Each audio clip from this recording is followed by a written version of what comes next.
Hey, welcome back to the Motivational Intelligence Podcast. I'm Sean Johnson, and today we're bringing you a conversation with a complete badass, Jeff Glasbrenner. So here's a quick bio on Jeff. Jeff is a 3-time Paralympian and 2-time world champion in wheelchair basketball, where he also holds a national championship scoring record with 63 points and 27 rebounds in a single game. He's an Ironman triathlete, having completed 25 Ironman races, which, if you don't know, is a 2.4-mile swim, 111-mile bike ride, and a 26.2-mile run. So it's insane. In 2013, Jeff became the first physically challenged athlete to complete the Norseman Extreme Triathlon in Norway, widely considered to be the most difficult triathlon in the world. Jeff is also an accomplished mountaineer, becoming only the second amputee to summit Mount Aconcagua, and was featured on the cover of Sports Illustrated for his summit of Mount Everest. Jeff is actually in the midst of the Explorers Grand Slam, a challenge to summit the highest peak on all 7 continents, as well as skiing to both the North and South Pole. Jeff's journey started at the age of 8 years old when a traumatic farming accident left him as a below-the-knee amputee. Jeff is married with 2 children, has traveled to 49 countries, and is a sought-after motivational speaker all over the world. In this conversation, we talk about the accident that started it all, his time advising Dwayne The Rock Johnson on his blockbuster role in Skyscraper, his journey in professional wheelchair basketball, raising children, his relationship with his parents, and a whole bunch more. So without further ado, please enjoy this wide-ranging conversation with Jeff Glasbrenner. The Motivational Intelligence Podcast is brought to you by 2Logical's new virtual seminar, Adapt: How to Thrive in a World of Turbulence. Join David Naylor in this exclusive live event with leadership insights on how to effectively transition and manage your team remotely, create a new team purpose and vision for 2021, turn fear and uncertainty into consistent motivation and action, and a whole bunch more. Go to 2logical.com for more information on dates, and as a listener of this podcast, you get a 20% discount on tickets. Just use the code ADAPT2020 at checkout. The Motivational Intelligence Podcast is also brought to you by Mojo, the mental fitness app incubated at 2Logical. With new insights and guidance every day, people that use Mojo report feeling less stressed and more motivated, boosted performance at work, and improved well-being at home. You even get access to episodes of this podcast up to 2 weeks early on Mojo. Mojo is available through invitation only, so join the waitlist at joinmojo.com to reserve your place in line.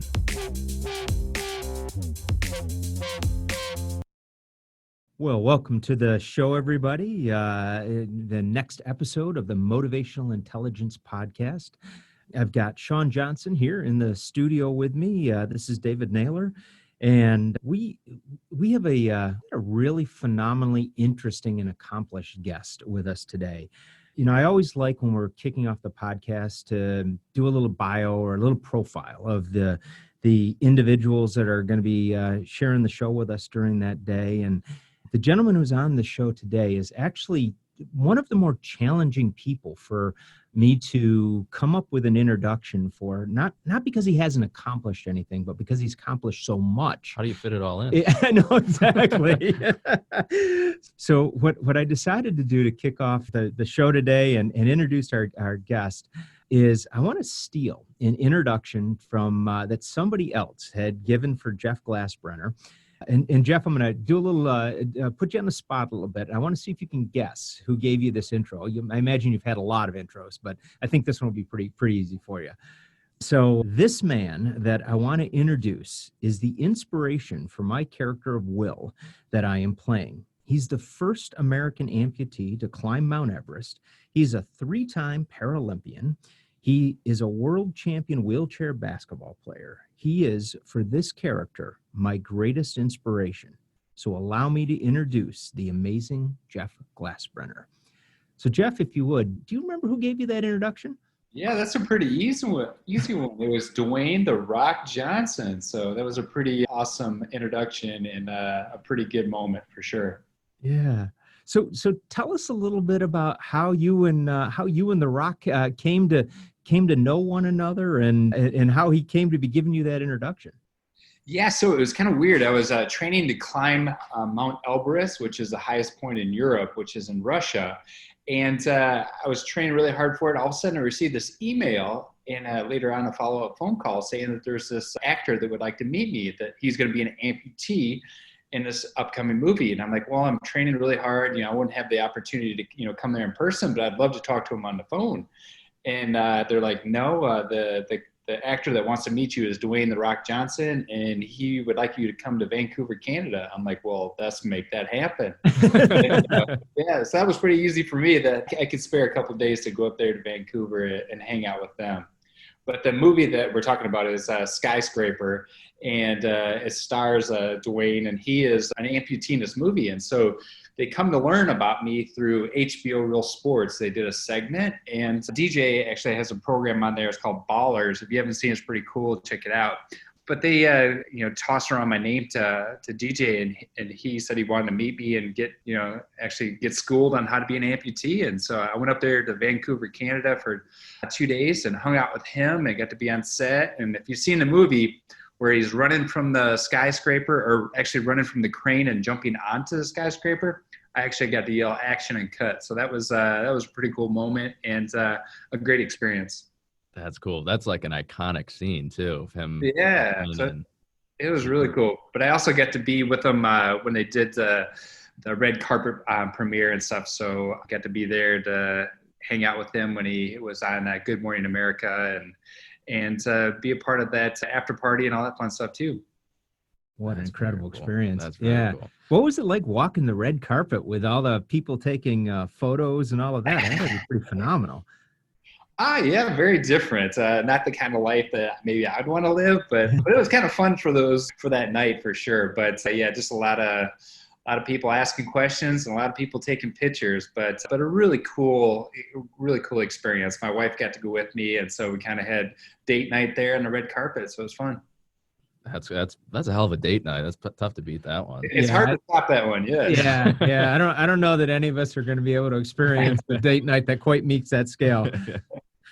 So Jeff, you spent, it seems like a good chunk of time with The Rock, kind of schooling him on, playing an amputee. Can you take us inside those conversations, or that day or that time spent with him? What were you guys talking about? What kind of questions was he asking? What were you filling him in on? Yeah, first of all, he's like the most down-to-earth guy. Like, you see him in the movies and he's really cool and really kind of approachable. He was even better in person.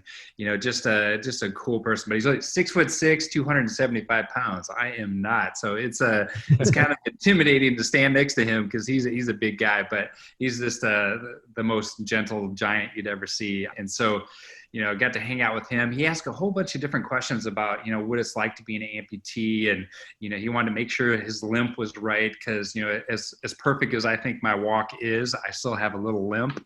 And they wanted to make sure that they could, portray that accurately. And even the biggest part, I think, is he wanted to know what it's like to be an amputee. People look at you different. You feel kind of different about yourself sometimes. And so he wanted to make sure that he could accurately portray, everything that I was experiencing. And we even talked about phantom pain. It's pain that I have in my foot that I don't even, have anymore. And so the nerve endings are, kind of firing, and it feels like I can wiggle my toes and shake my ankle, and just kind of weird. But, so we talked about different things like that. So he just wanted to make sure that he could, be a legitimate amputee and portray it in the way it should be portrayed. Yeah. So you touched on, he was curious about the mental side, and you touched on a couple things there, but I'd love to, go into a little bit more detail of, when he was asking about the mental side and the emotional side of it. What were some of the things that you guys were talking about? Well, he wanted to know certain instances in my life where maybe I've been treated differently for being an amputee, and kind of what I thought about it, how I felt. And so he just wanted to know what it was really like. There's some days that my leg really hurts, and he wanted to know how it hurt. Some days, I'll have an open wound and I'll have to know how to take care of that, or, I'll have to, do things differently than an able-bodied person would. And so he wanted to make sure that he knew, everything that I had to deal with. Like, showers are difficult, for an amputee, because we don't want to wear our leg in the shower because we want to get everything all clean, right? And so, yeah, so things like that. And so a lot of amputees fall in the shower and they'll break their other leg. And so, we're sharing stories like that. And, he just wanted to know everything. And he grilled me about what it's like. He had very specific questions that he wanted to answer, It's interesting. You talked about that in the book, and if you don't really think about all those little life challenges, like, getting into a bathtub, kind of thing like that. And I remember when I read that in your book, and I was thinking, wow, yeah, that would be a challenge, because you kind of have to jump over the sill, and you're jumping onto a surface that's slippery. And, yes, yeah. So there are that decidedly considerations that you wouldn't normally think about. So that makes total sense. Exactly. Yeah. So he just wanted to know what it was like. And so I thought it was really neat. He could have just, done his own thing and not really researched it or not really wanted to understand the role. But he was very, very meticulous on, that he wanted to do it right. And so I was really appreciative of that. So you mentioned the limp, kind of making sure that the walking was accurate. Was there anything else that he portrayed in the movie that comes to mind, either physically like that, or even some of the mental and emotional parts of the movie that you thought, well, he kind of got that from me, that you saw that he really took it to heart? Yeah, I think like right away, one of the first scenes, you don't really know he's an amputee, and then he's putting his leg on, and you can tell he's in a lot of pain. You could tell he was just having a bad leg day, we call it.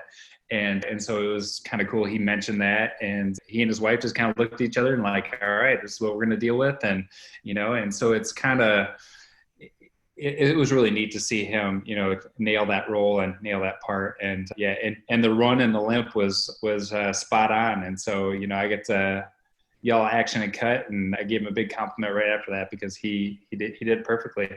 That's nice. You love to see things like that too, because if for no other reason than the fact that it does increase people's awareness, about what amputees go through, and it also, you would hope normalizes things a little bit more, so that, people, they don't look at you as being any different than anybody else. That's exactly right. And my son, it was kind of funny. He's like, oh man, now he's going to make amputees look cool. I'm like, yeah, well, so what am I, buddy? What have I been doing? Yeah, really. Oh yeah. It's, it's the plight of every parent. You want to look cool in your kid's eyes, but no matter what you do, you just can't quite make it. You just can't do it. No, you try and try, but hopefully someday. Oh man, Jeff, if you can't do it, I think I'm doomed. Yeah. There's no way. It's funny. My son, he's 22 now, and he decidedly in his teens went through that dumb dad kind of a phase, and so every now and then when I did something smart, or I had an intelligent answer to a question or something, I just look at him and I go, yep, dumb dad does it again. I think he might have gotten it. Yep. So Jeff, let me ask you mentioned a little bit about the pain, and obviously in all the sporting endeavors and things like that, there's, issues that come up with the leg. Do you still at this point, have the, with the nerves and things like that, the phantom pains, or is that subsided at this point? No, actually, I still have it. Tomorrow is going to be my 40th anniversary of me losing my leg at the age of 8. So it was weird that over the past weekend, we went glamping in the Smoky Mountains. And yeah, the last night we were there, I had phantom pain and I couldn't sleep all night. It's really kind of weird to explain, because, everyone's like, well, how can your right foot hurt? You don't have it. But it's like someone's taken a knife in the back of my, calf muscle and just twisting it around. And so it's just a lot of pain. Just like I said earlier, just those nerve endings that are just kind of confused, and they're firing and nothing's happened. And so it's really weird. But yeah, a lot of amputees experience more than I do, and some a lot less. And so they always said when I was younger that the more advanced I got from my accident, the less that would happen. But I usually have it once or twice a month, so it's not horrible, but it's just something that you come to deal with. Is it always the same type of sensation, or is it like one time you're feeling it in your calf and, or the other time it might be, the sensation would seem like it would have been more in your foot or something like that? Yeah, so it continually changes. And it's weird, like the change in weather will really get me, like from summer to fall or, something like that. And, or like, if I was in Colorado or something, a big snowstorm would come, it would really kind of set it off and stuff. So it's kind of weird, but no real exact pattern. But, they say some people stress will do that, but yeah, everyone's kind of different. Just goes to show you how much of a mystery the human body still is. Isn't it incredible? Completely. Yeah. Because it doesn't make sense. Yeah, right. It really doesn't, but it's just crazy. Wow. So Jeff, I mean, you've done a lot in the course of your life, and one of the things that, Dwayne had talked about in the intro was that you were the first American amputee to climb Mount Everest. And that is part of, and you and I talked about this before, your pursuit of the Explorers Grand Slam. And can you tell us a little bit about what the Explorers Grand Slam is and where you are in that process? Yeah, so the Explorers Grand Slam is skiing to the North and the South Pole, the last degree of that. So, and then also summiting the highest peak in all 7 continents. And so I am 3/4 of the way through it, if you will. The only mountains that I have left are Karsten's Pyramid, I have Denali, and then I have to ski to the North Pole. And so I'm on the end of it. I was supposed to complete it all already. I was supposed to be finished with it all on June 2nd. I was going to complete all of those this year, but COVID rolled in and all those dreams and goals and training kind of rolled out. Wow. So you have yet to ski to the North Pole, but you have to the South Pole. Is that correct? Yes, that is correct. The South Pole was in 2018. Okay. What was that like? It was very cold. I would imagine. People ask me what you didn't do it in the summertime then, huh? It was the summertime. So the best way to describe it is like fill up your bathtub full of ice and then sit in it and take a blank piece of paper and put it about 3 inches from your head and stare at that for like 12 hours at a time. It's the same in all directions. It's white and very cold. And we're not staying at like a 5-star hotel. So we're dragging all of our equipment, all of our, fuel and food and tents and all that with us. So we're carrying about 150 pounds, dragging it with us. So how long were you at the South Pole for in order to be able to do that? So I was there for about 3 weeks. So I summited Mount Vinson, which is the highest peak in Antarctica. And then we also did a 10-day ski trip to the South Pole. So we'd ski for about 10, 12 miles a day. And then it'd be pretty much 12 to 14 hours, depending on the weather and the wind and, how fast the group was on that day. But then we'd build our tent and get all of our water boiled for the next day. And then we'd sleep for a few hours and the sun would never go down. So that was kind of a challenge for itself, to try to sleep and to get kind of comfortable for that switch between working and sleeping. So in terms of all your gear and everything, are you pulling that on sleds? Are you wearing backpacks? How are you transporting all your gear? Yeah, so when we ski to the South Pole, we transported it all with sleds. And so we have a harness that we hook on that has 2 leads behind us, and then we're dragging that and just pointing a compass directly to the South Pole, and we're marching away that way. So it was fun. It was a challenge, but it was so cold. So when you get to the South Pole, I mean, you think about summiting Everest, it's obvious when you're at the top, but I never really thought about the South Pole. Like, is there a flag there or something to designate that you've made it? Yes, there is. There's actually, we have a South Pole station. So in the United States, we have a big station at the South Pole. There's the geographic South Pole, and then there's the true South Pole. And so the true South Pole moves about 33 feet a year. And so it keeps moving just a little bit as the earth changes and atmosphere changes and stuff. But then, there's geographic markers that are there. And so it, and then you also know it when your compass and your GPS, gets you right there on the spot. So that was a tall tale sign. that we made it. Very cool. I never knew that the South Pole moved. Yeah. Yeah, it does. It's weird. I didn't know that either, but Good little piece of trivia right there. Right. Yeah. Got to keep that in my back pocket. So Jeff, you've climbed, what is it, 5 of the 7 peaks for each of the 7? So we actually have to summit 8 for the 7th. So for Australia, there's a little conflict between what is the highest peak. So it's either Carson's Pyramid, which is in Papua New Guinea, or in the true continent of Australia, which is Mount Kosciuszko.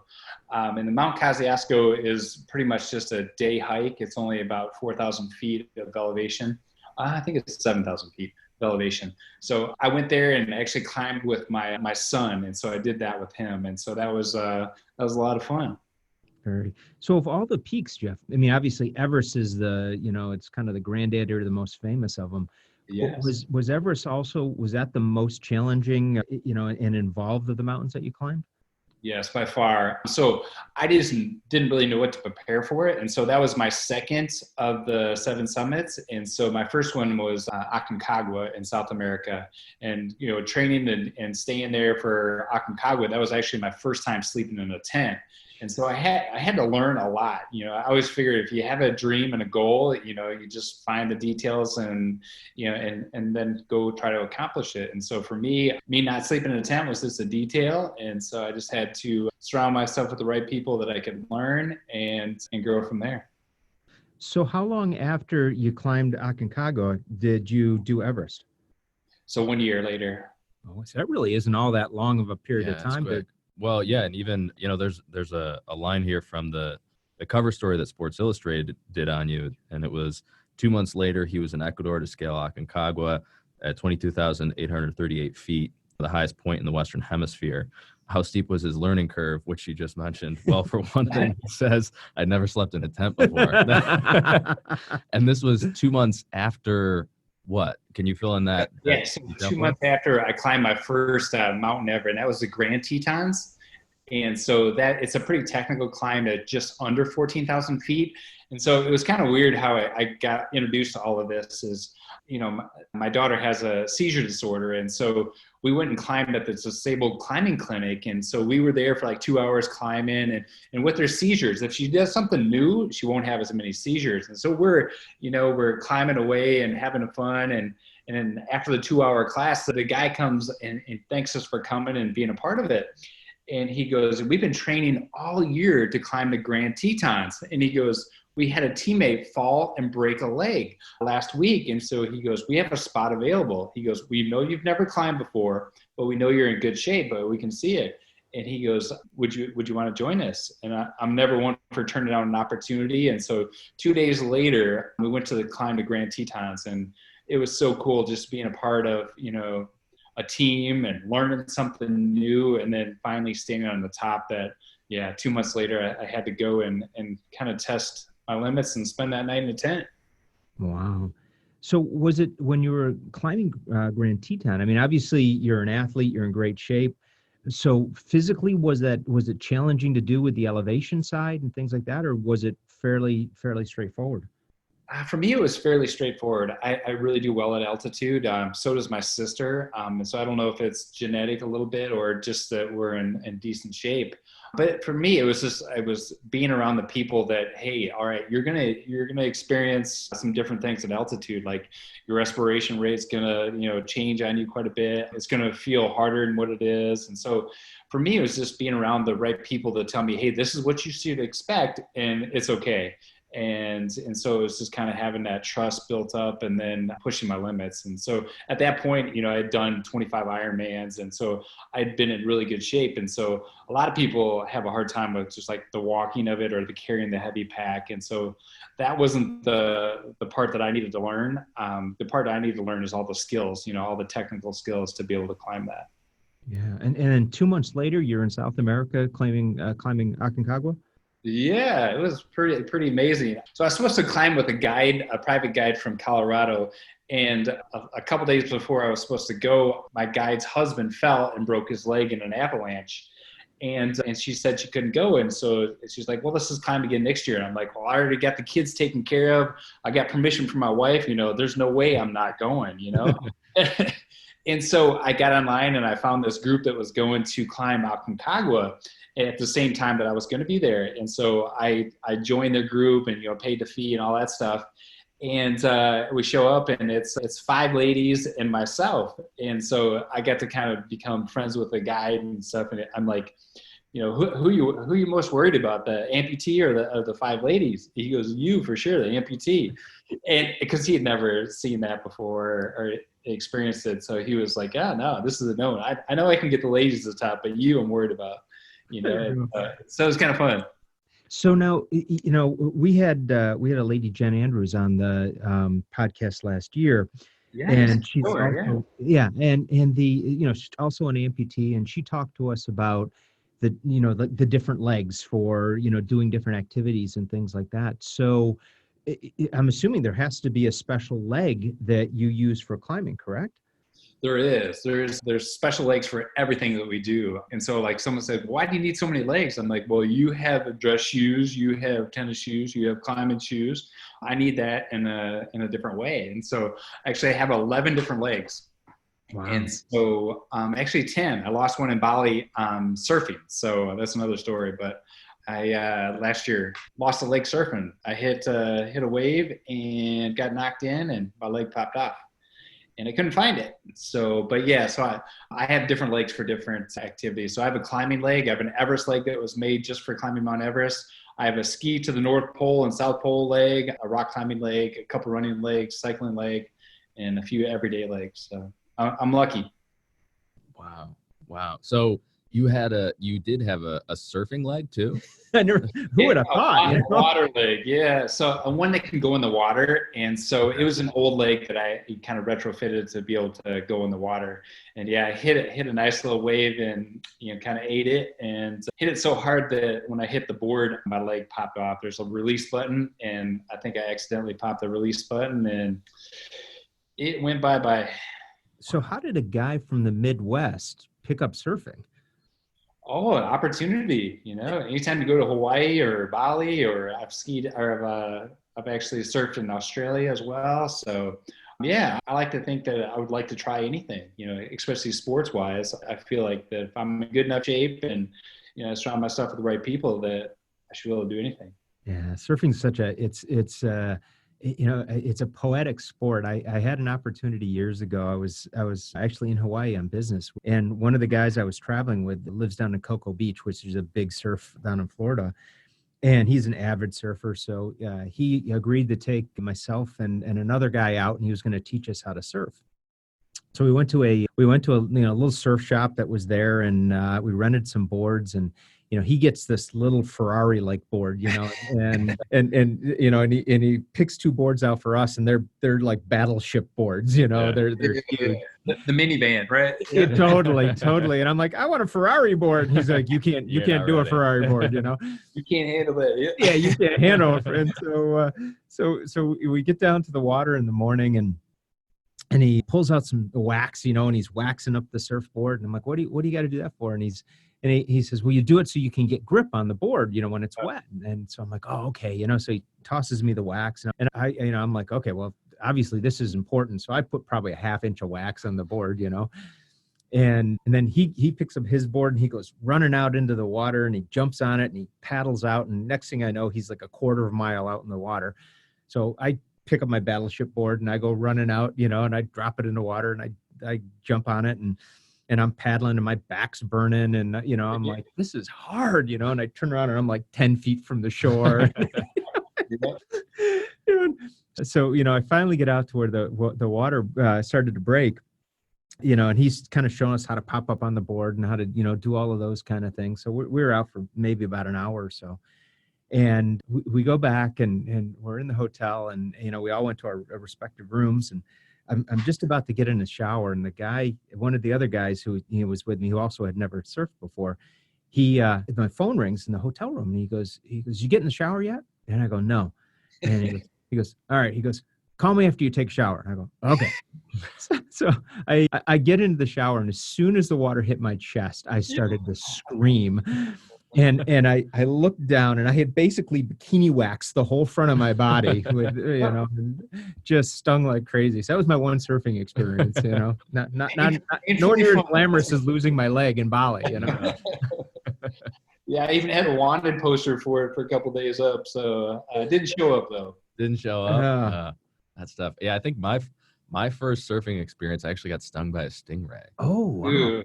Yeah. Well, and it was a total rookie move too. I was there, like, again, I had the minivan for a surfboard, and they're going, we start going out, and I remember there was a guide there saying, hey, just so you know, like, when the tide comes in, like, stingrays will come in along the bottom. Yeah. So make sure you slide your feet when you're going back out. Okay. So I'm like, oh yeah, okay, I'll slide my feet. And like, one time in, I get going, and like the first time I fall a couple times, and then I get going, and I actually, stand up, and I can get to shore, and it completely goes out of my head. And then I start stomping back out and down immediately, One time, and then Yeah, exactly. Yeah, exactly. Don't have to learn that one again. Oh, man. Awesome. But great sport, a lot of fun. Yeah, beautiful. So Jeff, you mentioned Grace, and in the book, obviously you talked a lot about Grace and everything she's been through in her journey. And, and she's got, you and I had talked about it before, a pretty unique, medical issue. Can you tell us a little bit about what Grace has? Yeah, so Grace was born with a rare genetic disorder called mosaic tetrasomy 5P. There's only 5 known cases in the world, so not a lot of people know about it, and not a lot of research has been done on it. But her genetic disorder manifests itself with lots of severe seizures. So we'll have, up to 100 seizures or more a day, pretty much every day. And she has lots of developmental delays. So she kind of operates probably about a 3 or 4 year old, and she's about 14 right now. So she's a pretty strong individual. And so I don't know where she gets it from, but she's truly amazing. Wow. And you mentioned before when you had taken her rock climbing that doing new things seems to subside the seizures. Do you have any idea why that is, or is it just something you guys have figured out from trial and error? I just kind of figured out in trial and error. Like, she's on a lot of medications for her seizures and stuff.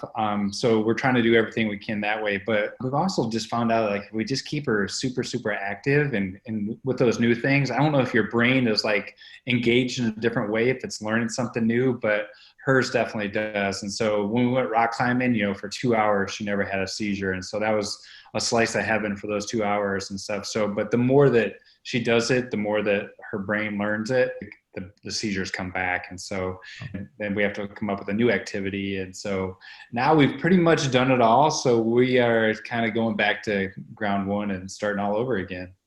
Yeah. Wow. With more activities. Yeah.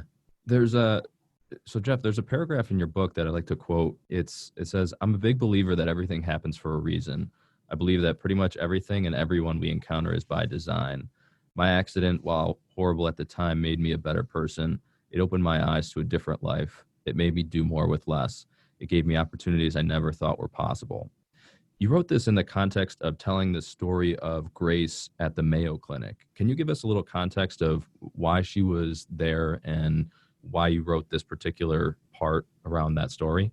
Yeah, I think it's something I've always believed in. Truly, there is no accident. Everything does happen for that reason. We're in Mayo Clinic. We go there usually about once a year. She gets baseline testing, and so we find out if there's any changes going on in her brain, and just to see overall health. And so there's not a lot of studies done. So we're going to try to help get some studies done. And so we really believe that that Grace was meant to be with us. We're active. We give her the best opportunity to succeed at life. And I hope every parent does, but I really believe that you can only get what you can handle, and, we can handle a lot, so, but the weird thing is, like, with Grace's seizures, They can range anywhere from grand mal seizures to head drops, but most of the time we know the seizure is coming on because she's got this big aura. So we, know the seizure is going to happen. And Grace's aura is like a big gasp of breath. So all of a sudden, Grace, have a big gasp of breath. And we're like, we need to be real close to her to protect her when she falls. And then after that big gasp of breath, her left arm will start shaking, her left leg will start shaking, and her body will just start to convulse and shake quite a bit. And then it's like someone's taking a light switch and turning Grace's brain off. And so her body will go limp for about 30 seconds. And then, the cool thing about watching Grace have a lot of these seizures, it kind of sounds weird, but, as she's coming out of the seizure, it's kind of reverse order. Left leg will start shaking, left arm will start shaking, the body will start shaking. And then most of the time as she's coming out of the seizure, she'll have this big, big, big smile. And she'll say, I'm okay. And she'll continue on doing what she was doing before the seizure. And, it's kind of one of the coolest things to watch is like, all of us are going to be hit with, difficult times, adversity, challenges, this COVID that we're going through right now, And so when we're hit with those challenges, how do you respond? Do you say, I'm okay? Or do you kind of do the other way and give up and give in? And I just think that we always kind of move forward. We always say we can do it and, live that life in the most positive way that we can. And so, some days are not so much fun, but we find a way to get through it and to live it the best way we can. I think that's such a powerful lesson right there.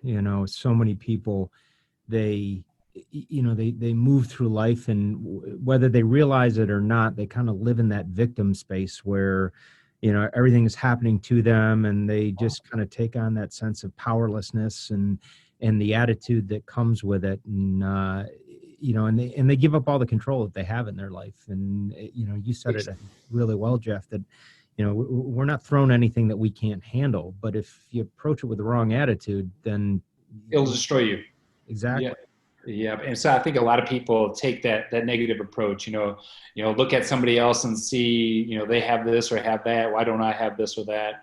And so for me, it's just like, all right, take ownership of yourself, find out what you can do to improve your situation, find out what you can do to maybe research more on these seizures, just different things to get you where you want to be. And so I think that, everything does happen for a reason. And, a lot of times you create that opportunity. And so I think that I've been very blessed and fortunate enough to create some opportunity that happens in adversity. Yeah. We had another gentleman on the podcast recently, and he was in an auto accident and ended up paraplegic because of it. And he has a sign in his bedroom that says, "Things don't happen to you, they happen for you." And so true. So true. So Jeff, I'm curious, that perspective that you have, that, things happen for a reason.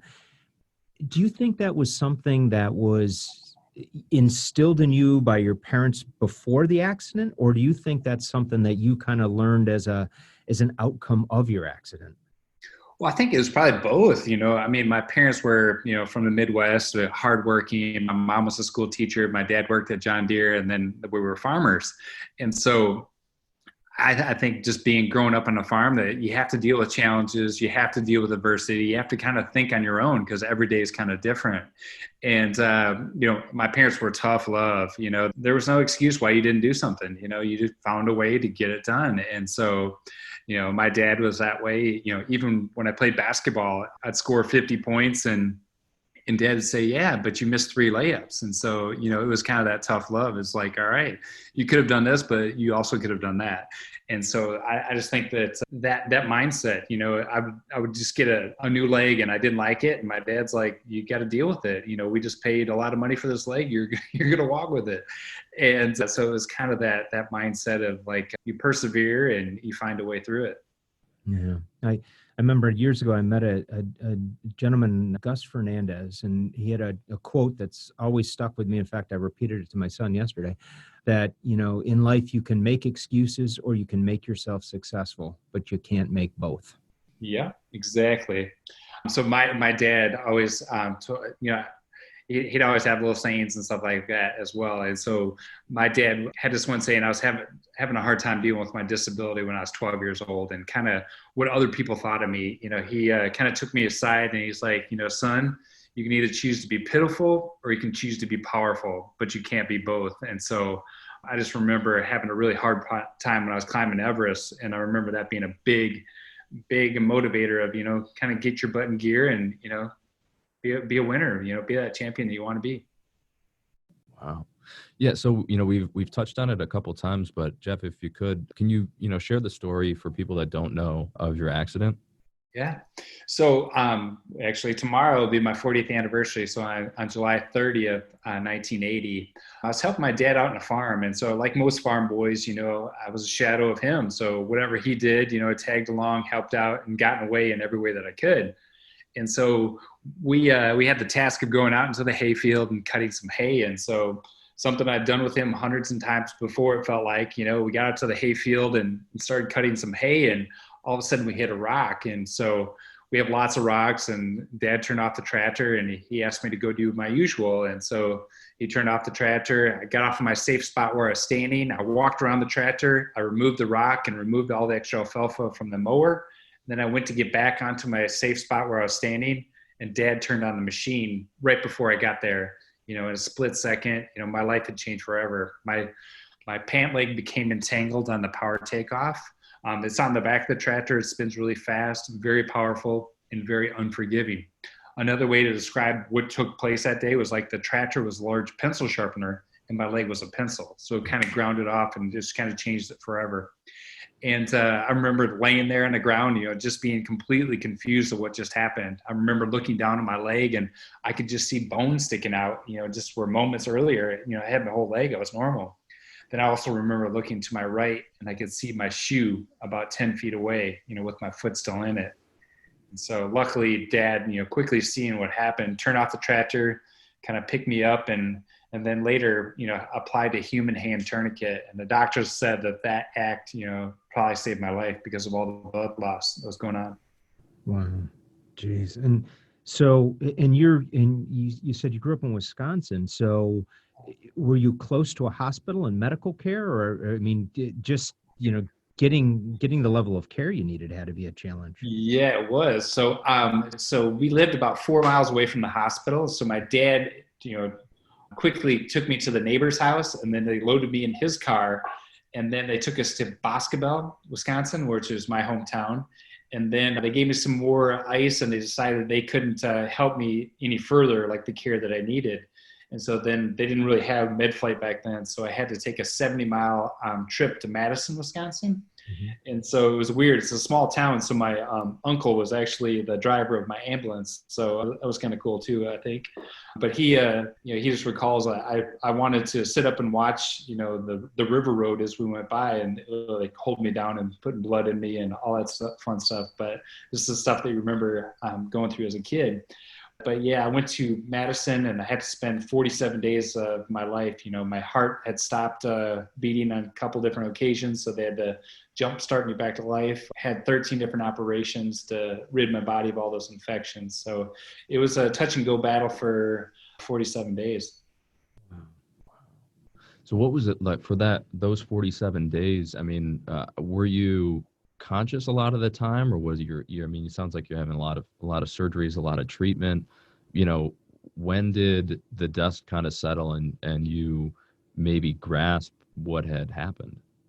Yeah, the cool thing is being a kid, you're kind of resilient. You can kind of deal with whatever. And I thought it was kind of fun to be in a hospital at the time, because anyone that stopped by for visit, my cousins and friends and stuff, they'd bring me Star Wars action figures or Star Wars ships. I was kind of into Star Wars then. That was pretty cool.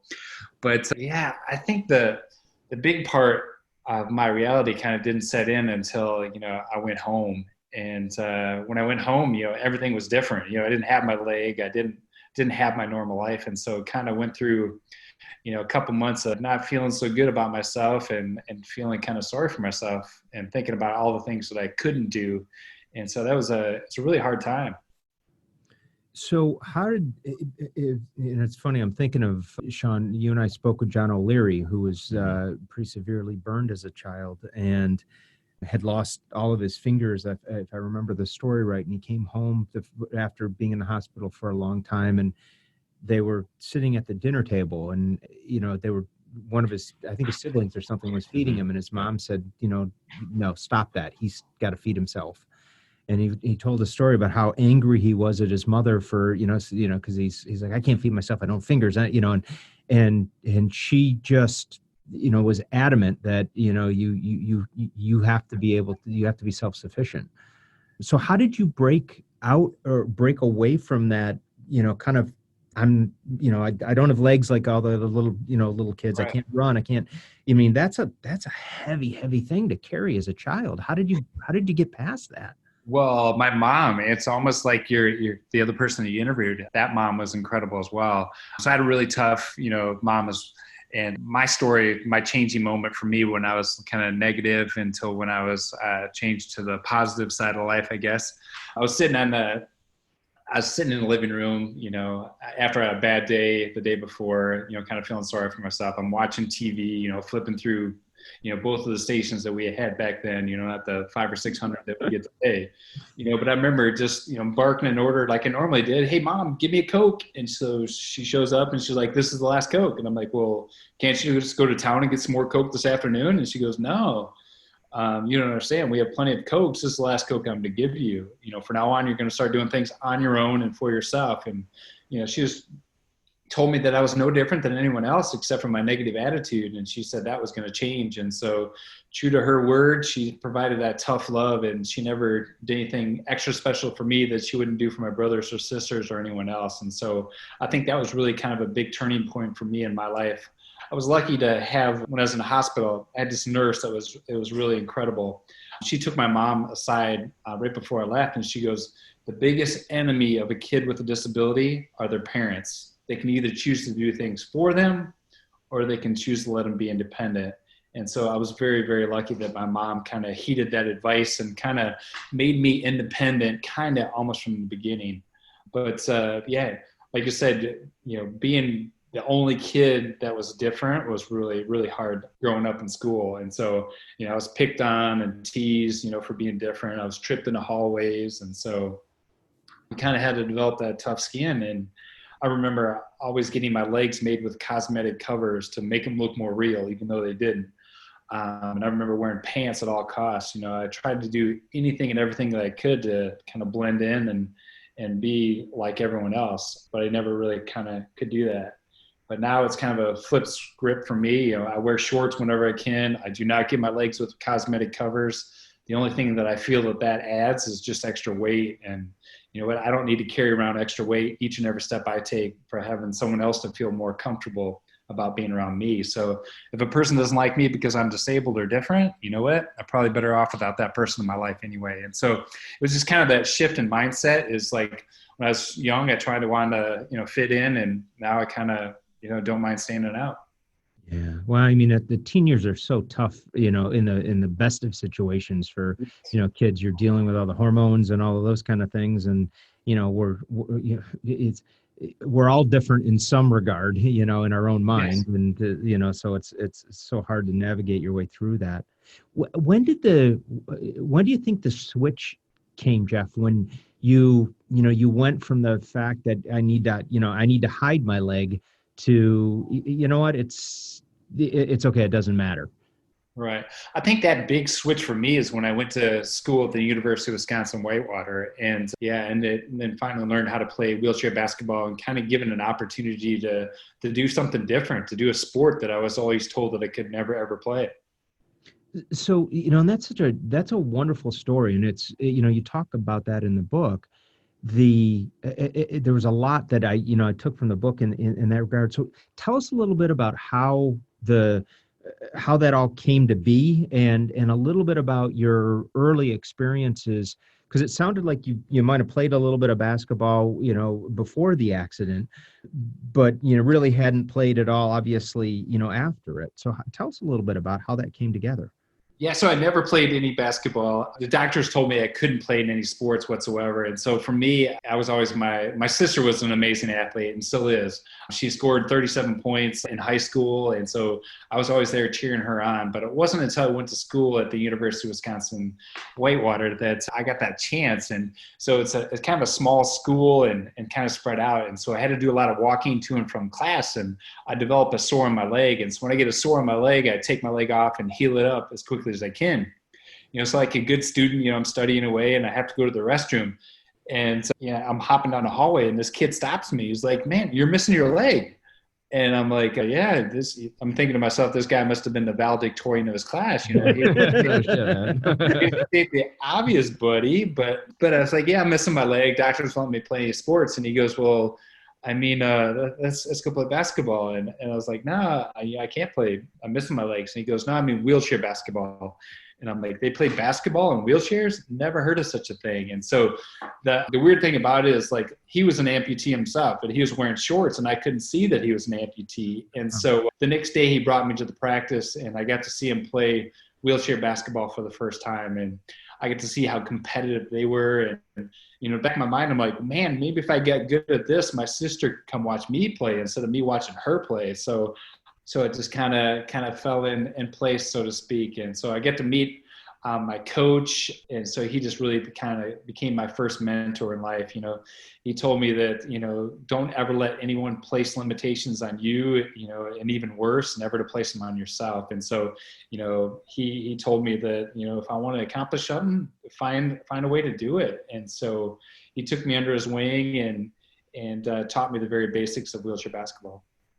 So you seem like obviously a very accomplished athlete. Were you naturally good at wheelchair basketball when you started? I was not even remotely. Well, I mean, I was athletic, but I didn't have any of the skills. The only time I'd ever been in a wheelchair is when they escorted me out, of the hospital. So I didn't have any experience. And I just remember becoming frustrated right away. We always want to be good. We want to be successful, without putting in that work. And so that was me. I was like, I don't understand. My sister's good. Why can't I be good? I just remember my coach taking me aside. He's like, "Man, you've only sat in a wheelchair like 4 or 5 times. Your teammates have been doing this all their lives." And he said, "I'd be willing to come in at 5 o'clock in the morning and teach you, and for a couple hours, and then we'll see if you have this natural talent." And he worked on the skills part, and I did have some talent, but more importantly than the talent, I had a great work ethic.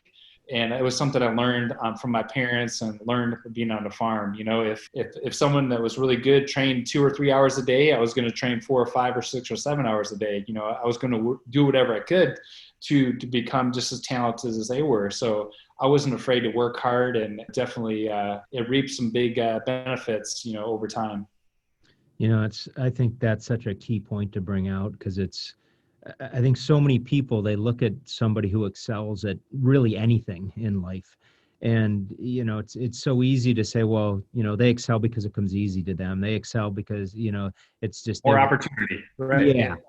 Rather than really stepping back and saying, no, they excel because they practiced more. They excel because they put forth the effort, because they worked hard at it. And I think people so discount the value of that hard work, and they just default to the excuse of, well, it just comes easier to other people.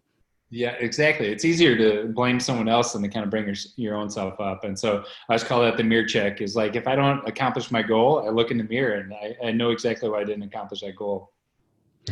So you mentioned the coach offered to work with you before practice. What was that like? What did what kind of training was he putting you through, and what did you get from that extra kind of one-on-one time with him? Yeah, for the one-on-one, because I didn't even know how to push a wheelchair. I didn't know how to dribble a basketball. And so he had to teach me the very basics. But the great thing about what he did for me is, like, he wouldn't give me a more advanced skill until I perfected the one I was working on. And so he actually later on said it was kind of a cool experience because I didn't have any, bad habits already developed. And so he could teach me the right way. And if I listened to that, I could do it, just as good or just as fast as anyone else could. And so he said that was kind of cool because he kind of had a blank sheet of paper and he could mold me in the proper way. And so, but I think more than any of the skills that he gave me, it was just that mindset, is that, like, not feel sorry for yourself. And if I wanted that goal, I was going to have to work to it. And, he kind of, a few months of working out with him, he kind of put the goal of trying out for the national team or making the national team. And so isn't it really cool when someone else believes in you and you believe in yourself? And he just really kind of put that goal or that dream in front of me. And we come up with a plan to make that, dream, a reality. And that was through a lot of hard work. And so started training 6 to 8 hours a day, 6 or 7 days a week. I was doing whatever I could to realize that dream. Wow. Yeah. And, fast forward, there's a lot in between there, but, this stuck out to me in the book because I'm a huge hoops fan, and I saw this deadline. I got to tell you, man, I had to read this like 3 or 4 times to make sure I was reading it right. So I think it was either the 2003 or 2004. 2004. Okay. National Wheelchair Basketball Championship. You broke the scoring record with 63 points and 27 rebounds as a member of the Denver Nuggets. It was a good day at the office. Oh my God, that is an absurd stat line, Jeff. Yeah, but so, I mean, it's funny though. You say that it's like, oh, it's one game. I'm like, it didn't just happen for that one game. It took 10 years of hard work of training wheelchair basketball to have that one day to come to fruition. And so, like everyone, like, oh, you had one lucky game, and I'm like, no, I had a career of going for that lucky game or going for that win or going for those big numbers and stuff. So it wouldn't have mattered if we would have lost, but we won the championship. And one stat that you're not mentioning that was very important in that game, I did have 1 assist. That's a big one. Yeah. I'm not a ball hog for sure. Yeah. Well, I mean, I think anybody that looks at your career knows that that's not one lucky game. You've got a number of championships and, world championship gold medal. But I am curious about that particular game. I'd like to get to some of the other stuff in a minute. But can you tell us about that game? Because again, I'm a hoops fan, and a stat line like that needs some explanation. Yeah, it was weird. Like the week before the championship, we were laying down sod in our house, in our front yard, and I messed up my leg, and I had like a little infection going on, and so I was like, I don't know, this is not a good time for me because I'm going right into the championships and stuff. And so I wasn't really expecting too much. And then our coach at the time, he's like, hey, this is my birthday. It'd be awesome if you could win one for me. And because we had never won a championship with that team. And so it was kind of one of those extra motivation. I'm like one of those people, like if you give me a carrot, that's great. But if you give me 2 carrots, that's even better. And so it was just kind of an extra little motivation to do it. But I had 31 points the first half and 32 points the second half. So it was a pretty even split game. And so when we all ended up winning by 10 points. And so we needed all of those. And so the weird thing about it is like, I never touched the ball for the first 5 minutes. And then I was like, all right, time to get going. Wow. So what do you remember feeling during that game? Because I imagine at some point you're kind of clicking in. Yeah, it is. Yeah. Yeah, it was. It was just like I could do no wrong. It was like the hoop felt like it was the size of a swimming pool. It was like anything that I wanted to shoot would go in, and it felt like it was going in right when I left my hand. And so it was just like one of those days that you train those 10 years for, and you hope you have it one day. And you hope you have it at that moment, and it happens for you. And so I've had a few games that have been like that. And it's just like, when you know it, you ride it out. And so it's like, all right, we're going to win, and this is how we're going to win. And so it's just kind of, you kind of take it over at that mindset. It was not just an offensive side, but, blocks and other things as well. And so it was a total overall game. It was a team win. So I just had more points than the other team. So do you think the coach knew that you were struggling coming into the game, and that's, why he kind of added the kind of that added fuel to the fire of, hey, it's my birthday? Or was it actually his birthday too? Yeah, that's the funny part. It wasn't his birthday. I'm like, well, here's your birthday present. He goes, it's not even my birthday. It was last month. I was like, oh, you cheated. So you knew what he was doing. I felt bad. I was like, wait a minute now. But no, it was great. And he knew that I was struggling just mentally. I was like, because normally I wear my prosthetic all the time. I didn't even take it with me that weekend because I couldn't get my leg on. And so it was just one of those, it was like, but that extra little carrot, helped me rise to the level I needed to go. Oh, yeah. Wow, making up a birthday. That's like a Phil Jackson move right there. I know. He'd never done that to me before, so I was like, okay, we can do that. There you go. He never asked a lot of me, and so I was like, all right, we can do this. I can come through for you. And I did. So you were also captain of Team USA at the World Championships when you guys brought home gold. Yes. What was that experience like?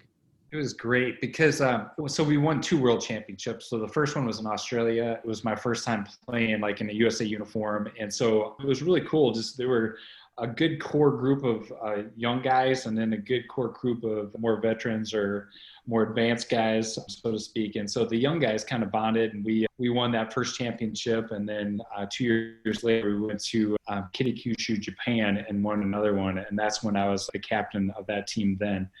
And it was just amazing experience. You know, when you get to play for your country, it's just so cool. And you get to wear that US uniform, and when they play the national anthem, you know, those are the moments you kind of play for and live for and really respect.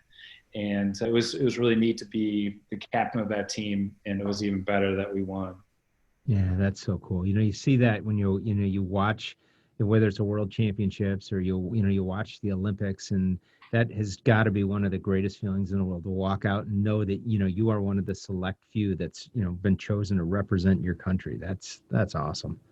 No, it's incredible. I mean, words can't even describe it. And so, yeah, it's an honor to wear that uniform, and then have, you know, playing in front of your family and in front of your friends and everyone back home is really cool.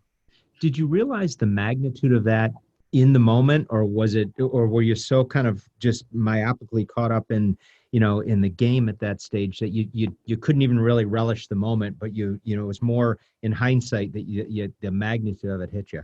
Yeah, I think like we just said, the later on the magnitude kind of hits you. Sure, you're like, it's another game, and you want to win that game. You want to win every game. But I've been to 3 Paralympics and only have 1 bronze medal, and so I always wanted that gold medal. And so, you know, we were on teams that, you know, we were great individuals, but we could never pull it together as a team, and then we could never win as a team. We played the other countries that were less talented than we were, but we just couldn't play together for the win sometimes. And so later on, you just kind of realize that, you know, you're only given that moment for a brief amount of time, and if you don't appreciate it, it'll escape you, and you won't get the whole grasp of it. So yeah. People always, you know, when you talk to world champions, Olympians, or, you know, even actors who win Oscars and things like that, you know, they're oftentimes asked, so, you know, where do you keep the gold medals? Is it some prominently displayed, or are they buried back in the closet somewhere? So I have a workout room, and so it's in my man cave. So looking at it right now, I'm in the man cave. So I have my rings there, my medals, and my certificates for climbing all my mountains and all that stuff in one room. And so it's cool to, you know, take people and see them. But it's not, for me, it's not about the medal. It's more about that journey and that experience. And so that's more than any of the medals or any of the certificates mean. Yeah. Well, Jeff, you mentioned there was, you know, kind of some runs where you guys couldn't quite get it together. And there was some where obviously you went all the way and brought home gold. What do you think the difference was in those 2 scenarios of, you know, what was the difference between when you guys were struggling versus when you were really clicking? Yeah, I think it all comes down to the leadership part of it. The different coaches, pretty much all of the national championship teams and stuff. So different coaching styles and just different ways. I mean, you know, if you had a company or whatever, you're going to have star players, but you got to have not only the best players, you got to have the right players. And so you have to have role players. And so we had a bunch of all-stars on our team. And a lot of times the all-stars couldn't play with one another in the most efficient manner. And so then we end up losing to teams that, you know, were less talented and less ability. And so that was frustrating to watch, but a lot of times you don't have control over, you know, all the situations that you'd like. Yeah. Well, you mentioned, leadership being the differential there. And when you guys did bring home gold the second time, you were chosen as captain. What were you trying to do from a leadership perspective in that role? I just lead by example. I was the first person at the gym and I was the last person to leave. I was there to answer any questions or, I'd come from another championship team. And so I had, I was, one of the best players on the team.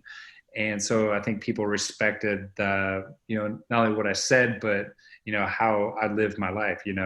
I tried to be the hardest working person there. And so I think that kind of rubbed off. Other times it was a different way with different leaders and stuff. So it's hard to say. You never want to point fingers and stuff, but a lot of times it's like, you say one thing and do another is communicated differently to the team. So that's a great part about life, and a great part about being on a team or an organization is, you learn something from every experience. And so some experiences are better than others. Yeah. Well, it seems that's pretty obvious why The Rock liked you so much, both the hardest workers in the room. Yeah, really. He is, for sure. So Jeff, you scaled the kind of the peak in wheelchair basketball, and Sean's the big hoops fan in the in the studio here, and I'm more the the endurance sport fan on that side, cycling and running and all of those things. So, you're coming out of the wheelchair experience and everything there. How did it happen that you got into, marathoning and doing the Ironmans and triathlons and all? How did that come about?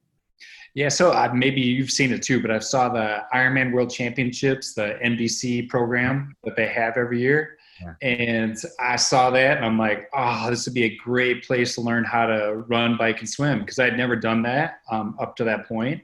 And so I'm one of those type A kind of people. So if I do something, I'm going to try to do it at the highest level, or why even bother, right? And so the very next day, I Googled the Ironman, and it was a lot harder than that hour program. It was a 2.4 mile swim, and then a 112 mile bike ride, and then a marathon 26.2 mile run. And so a long way and a long day. And so I was like, wow, I don't know if I can do this. It's like anything. It's like everything's in the details. And so I'm like, all right, I can't go to the local running store and buy a pair of running shoes. So I have to get a leg made so I can run. And so I tried to research and find, where to get a running leg, because there's not, just go down to Walmart and get it. And so I found a place and found a guy that would make me a running leg. And so I remember it was his first time making one and my first time running it. And I got the run after he made it. I ran for about 30 seconds. I remember it just like, oh, this is the most amazing thing ever. But then I'm like, my leg hurts. So I take my leg off and it is bleeding. And so it was cool to be able to run for those 30 seconds, but I had to stay off my leg for like 2 months after that. So it's taken a long time to develop, a relationship with someone that can make my legs in the highest level, and to make it comfortable and to be able to do that. So that first running experience was beautifully horrible. So it was the contrast of running for the first time, since you were 8 years old, had to be just incredible. Yeah. So I'm smiling thinking about it. I ran this morning. I wasn't smiling as much then, but back then I was like, whoa. It was really cool. But so how did you, the magnitude of doing an Ironman, any one of the three events, the run and the bike or the swim, any one of those in and of itself is a huge physical, challenge. How did you go about tackling that when, you were really starting for the most part at ground zero in each of the sports? Or below ground zero for sure. Yeah. So it's just, like anything that I've ever done in life is like, if I really want to do it, I'll find a way to get it done. And so for me, it was just, after those 2 months of not being able to wear my leg, I got another leg and a different fit. And I was able to run for like 2 minutes, and then it was 4 minutes. And so it was just kind of like, one step after another. And I had to learn how to swim. I got a book and got a friend that could teach me how to swim, and did that. And then I had to learn how to ride a bike and get a biking leg made for that. And so for me, it was just that if I wanted to do it, I needed to understand the details, and I needed, more importantly, to find a mentor. And I'm very lucky that I've had a mentor in everything that I've kind of excelled at. And so I think that you can learn so much by someone that's been there and done that. And I really believe, why make the same mistakes if they're easily teachable, you know? And so if that mentor has already made those mistakes and he can tell me what not to do, I want to do that. So who was this mentor that you had for the Ironman? So it's a local guy, David Wan. And so, an older individual, but he, you know, had been there and done that. And so he kind of took me under his wing, and he kind of told me what to do and definitely what not to do. But it was hard because he wasn't an amputee, so he didn't understand that part. So yeah, so I was lucky to be able to, you know, bounce ideas off of other amputees that had been there and done that. And so I was lucky to, you know, develop a relationship with my leg maker, my prosthetist. And it's actually, you guys are based out of New York, and so is he. So Hicksville. Yeah, there you go. Yeah. So Jeff, I'm curious, you know, most people, they'll excel in one sport, and, you know, and it's not so easy to transition to, you know, to others. And you excelled in two very different sports, you know, on the wheelchair basketball side, and then on the endurance side of things.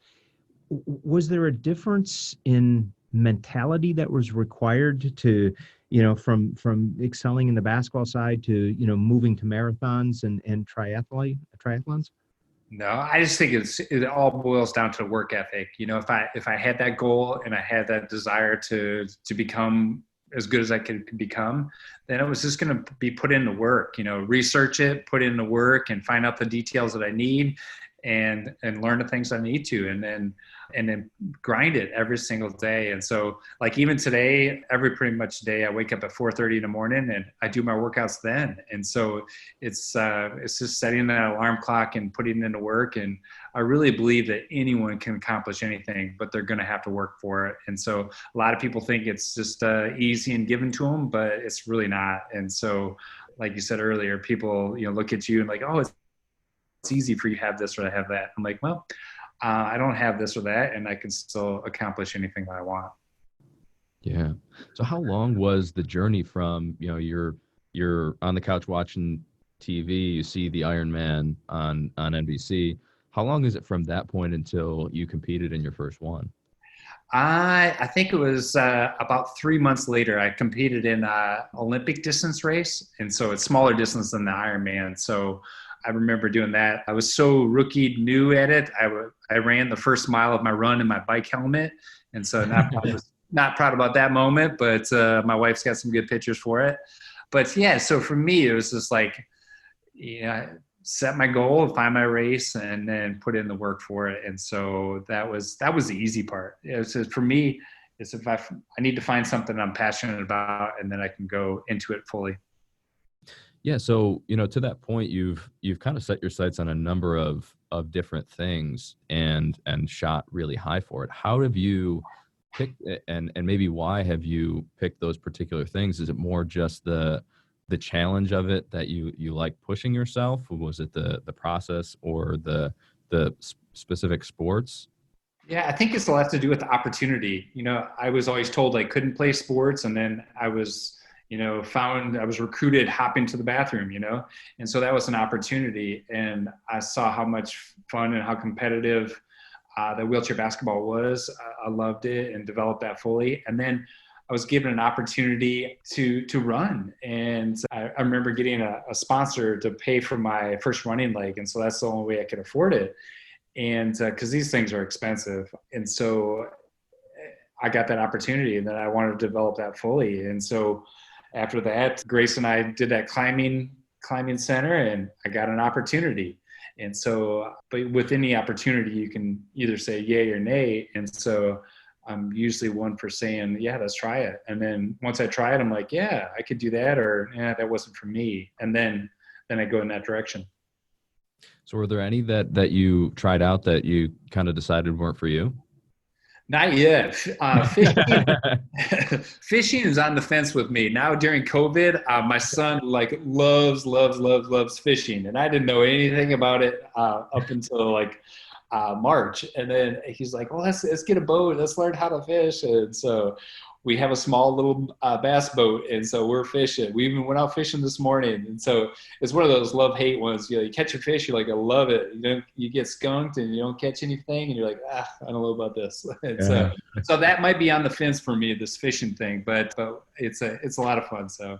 Yeah. Well, as a dad with an older son, I will share with you that one of the things that when my son was young, he got into, riding dirt bikes and things like that. And so he and I would ride together. And when he was a teenager and I wasn't cool, it was still cool to ride the dirt bikes, so we had a lot of together time we wouldn't have gotten otherwise. So maybe fishing is your dirt bikes, and you'll get some together time. It's not a cheap sport though. We go to Bass Pro Shop like every other day. Well, most sports aren't cheap. Whether it's getting the wheelchairs or the legs or buying tri bikes and those kind of things, it all adds up. Exactly. Good hobbies though. There you go. So Jeff, are there any new challenges that you're actively working on right now?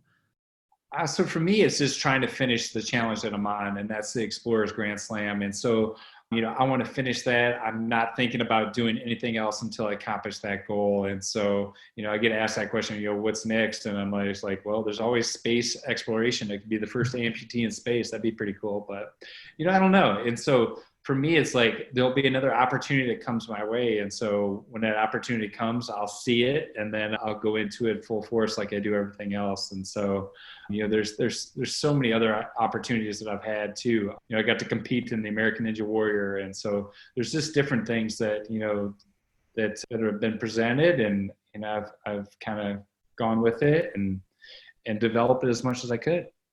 So what was it like competing in American Ninja Warrior? It was hard. It was probably one of the harder things I've done because it's a young person's game. And so I'm not exactly young on the Ninja World tour for sure, being, mid 40s at that time.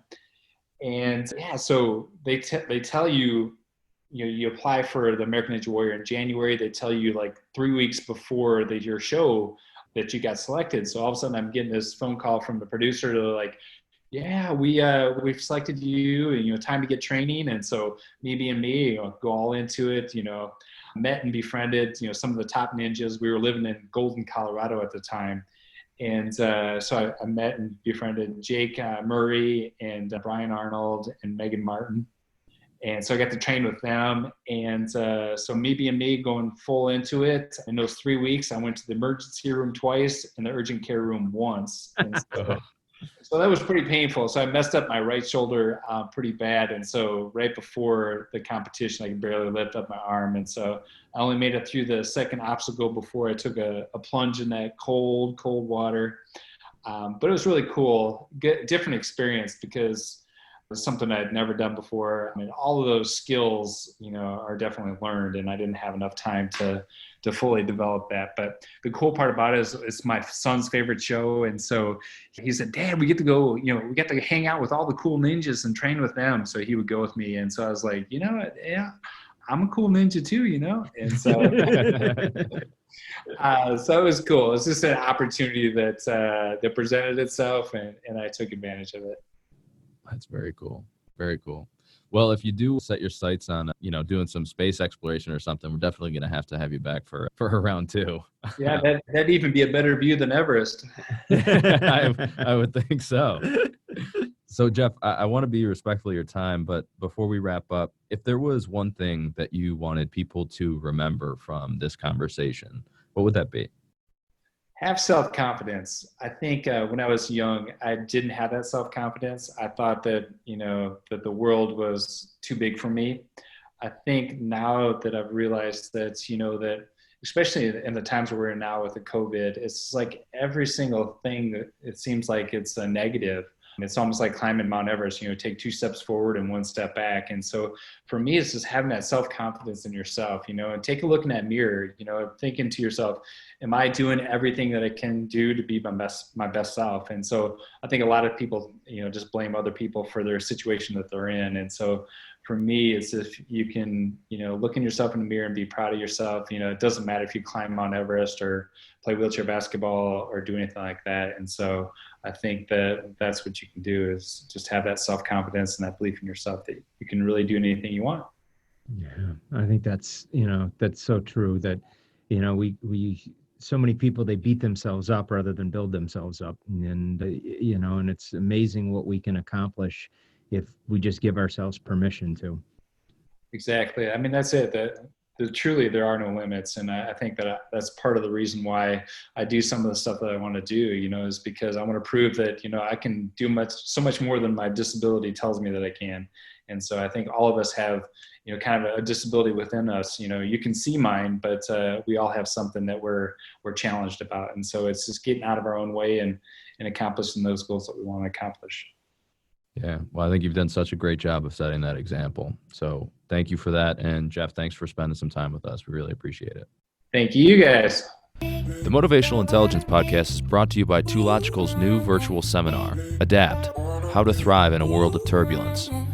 Join David Naylor in this exclusive live event with leadership insights on how to effectively transition and manage your team remotely, create a new team purpose and vision for 2021, turn fear and uncertainty into consistent motivation and action, and a whole bunch more. Go to 2logical.com for more information on dates. And as a listener of this podcast, you get a 20% discount on tickets. Just use the code ADAPT2020 at checkout. The Motivational Intelligence Podcast is also brought to you by Mojo, the mental fitness app incubated at 2Logical. With new insights and guidance every day, people that use Mojo report feeling less stressed and more motivated, boosted performance at work, and improved well-being at home. You even get access to episodes of this podcast up to 2 weeks early on Mojo.